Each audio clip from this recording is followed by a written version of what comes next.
Yo, what's up, guys? This is Ethan again. Welcome to today's video. I hope you will enjoy it. Let's get straight into it. You've heard the story: a giant wooden horse, Greek soldiers hiding inside, a city that falls overnight. It's one of the most famous stories in all of human history. But here's the question nobody asks: did it actually happen?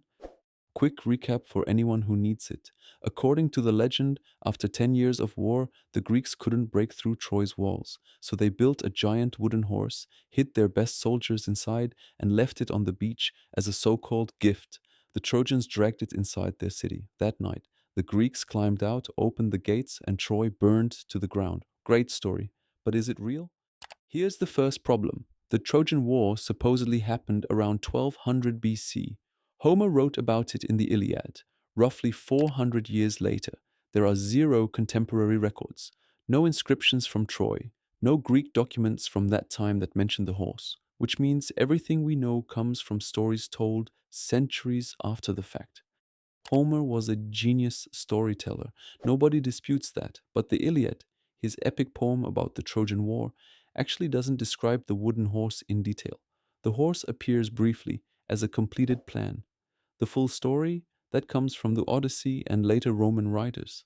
The further we get from the actual event, the more elaborate the story becomes. That's suspicious. Here's where it gets interesting. Troy itself, 100% real.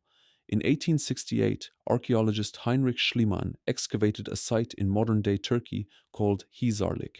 He found not one Troy, but 9 layers of cities built on top of each other. And Troy 7, dating to around 1180 BC, shows clear signs of violent destruction. Fire, collapsed walls, human remains.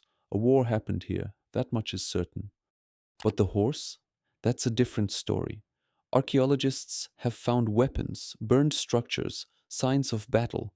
They have found zero physical evidence of a giant wooden horse, not a single piece of timber, not a mention in any Troy inscription, nothing. Theory 1: the horse was real, but it was a weapon. Ancient armies used massive wooden siege machines, battering rams, siege towers, often named after animals. Some historians think the Trojan horse was actually a giant siege engine in the shape of a horse used to break through the gates. The story got simplified over centuries of retelling into the version we know today. Theory 2, and this one is wild. Poseidon, the Greek god of the sea, was also the god of earthquakes, and his symbol, the horse. Some scholars believe Troy 7 was destroyed not by soldiers, but by a massive earthquake. The Greeks then retold the story using Poseidon's symbol, the horse, as a metaphor for the destruction. The horse didn't carry soldiers. The horse was the earthquake.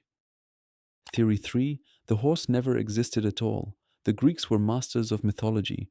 Stories weren't just entertainment, they were political tools. A giant horse sneaking into a fortified city, that's the perfect metaphor for cunning over strength. The real message wasn't, "this is what happened." It was, "Greek intelligence beats brute force, always." Pure propaganda, brilliantly packaged as a bedtime story. The majority consensus: the Trojan War probably happened, some version of a conflict at Troy around 1200 BC, but the wooden horse, as described, almost certainly a later literary invention. The most respected Homeric scholars treat it as a metaphor, either for a siege weapon, a natural disaster, or pure narrative device. But here's what I want you to take away from this. The fact that the horse might be a myth doesn't make the story less valuable. It makes it more interesting, because it means the ancient Greeks were so good at storytelling that a 3,000-year-old piece of narrative propaganda is still being discussed, studied, and debated today. That's not nothing. That's extraordinary. One last thing. The Trojan horse didn't stay in ancient history. The concept is everywhere. Computer malware is literally called a Trojan, a gift that hides something dangerous inside, gift giving as manipulation, kindness as a weapon. The idea is 3,000 years old and we're still falling for it. The Greeks would be proud. So here's where we land. Troy? Real. A war at Troy? Almost certainly happened. A wooden horse full of soldiers? Probably not. But a story so powerful it survived 3,000 years? Absolutely real. And honestly, Maybe that's the more impressive achievement. Every week we take a story you think you know and show you what actually happened. Sometimes the truth is stranger than the myth. Sometimes the myth is the truth.